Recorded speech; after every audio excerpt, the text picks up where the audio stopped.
relativity, the explanation for gravity is that matter bends space. And so you put mass in a place in space, it warps space-time, and objects are not feeling a force of gravity, they're just following the natural curvature. And so this is a sheet of Lycra. Where do you get this? This is my old bike shorts. No, there's literally a spandex.com. You can get a sheet like this if you buy the sale stuff, so you don't care what it looks like, right? For like 20 bucks, maybe less, depending on the sale. And so you put matter and it warps space-time. And so if I have another object, it also warps space-time. They feel that and they're attracted to each other. And so that's Einstein's picture of gravity.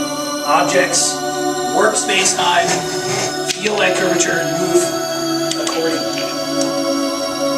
And if you have more mass, right there. If you have more mass, it's going to bend space-time more. And so if you have objects here, they are going to respond to that, right? And so you put something there, now it's attracted. Now, in reality, that big mass would feel the warping of space-time by the marble too, right? It would move a little bit, but we usually ignore that. You know, the Earth makes the sun move a little bit, but it's so small you can ignore it. The moon makes the Earth kind of wobble around the point 3/4 of the way from the center of the Earth. We usually don't account for that when we look at satellite motion. Well, instead of just letting go of one, what if I give it a sideways motion? Now it orbits. Now it's losing energy, which wouldn't happen in the solar system, right? Not noticeably. There's some perturbations from other planets and things, but this one does lose energy and spirals in. If I don't push it as hard, it will do an ellipse for a while anyway.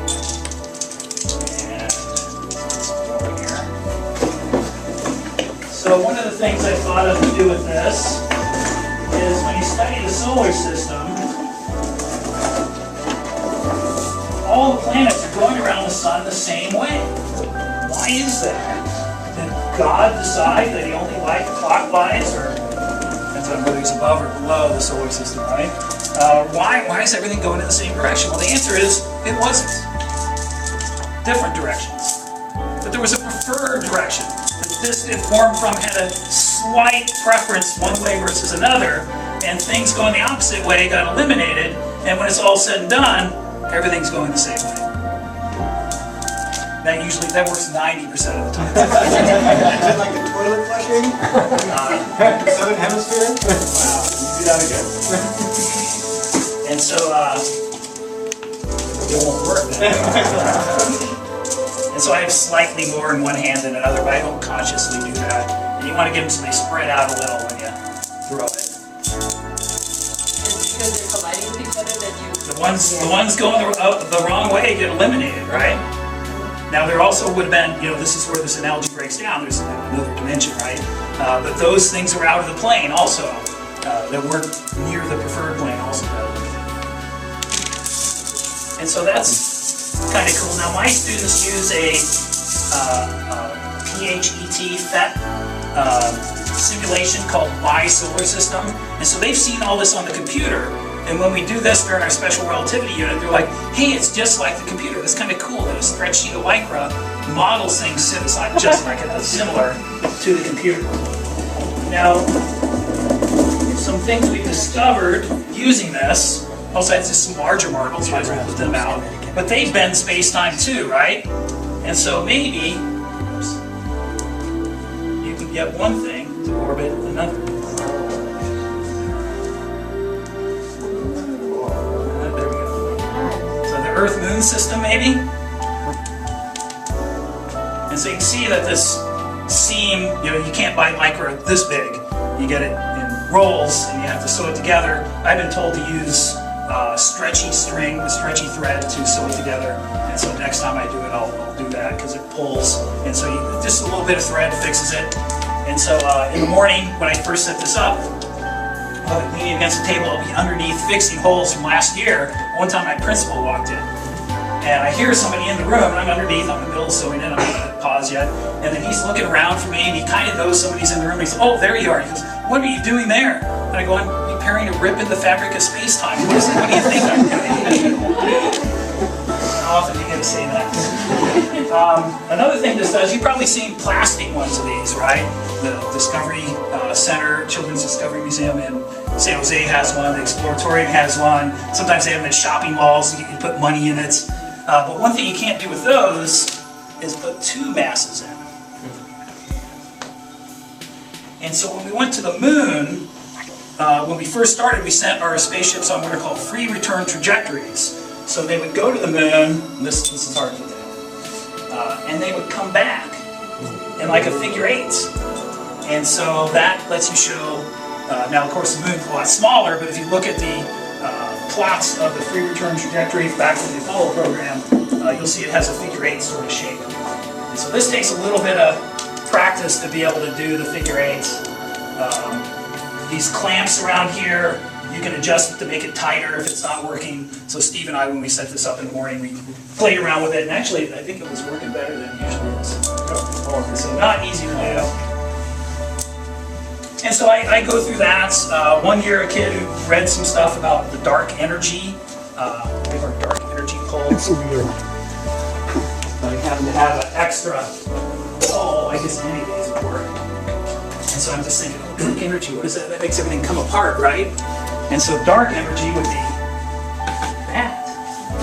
And so stuff goes apart rather than toward it. So if you can work in dark energy anytime, right? And so I go through that spiel. Maybe it takes me 10, 15 minutes talking with the kids, stuff they're not familiar with. And then I just let them play. And so that's where we discovered the Earth-Moon thing. Is I just let them play, and they're like, Mr. Burns, come over here, look. And they were all excited because they discovered that. I said, oh man, it's good. And so there's, then I throw out a few other things so they can try this collected stuff over time. And all the marbles. So if you want to try it out, but we probably want to get back to electricity and magnetism. But we want to play, Mr. Burns. So I'd say the whole thing, if you bought all the parts and everything, it's about $100. But one of my favorite days, so you're going to do it Monday, right, Steve? Yeah. But just do it once and you'll be hooked. And it will take a little bit of fooling to put it together, but I'll post the plan, so it's not a whole lot of work. So basically it takes apart real quick, right? It comes apart, all the PVC pipe, wrap it with a bungee cord, stuff the micro in that box, and I can carry the whole thing myself. This is about the right size. You can get your whole class around it pretty much. Smaller. One problem is reaching. So some of you I think would have trouble with that, so you get a student to do it right.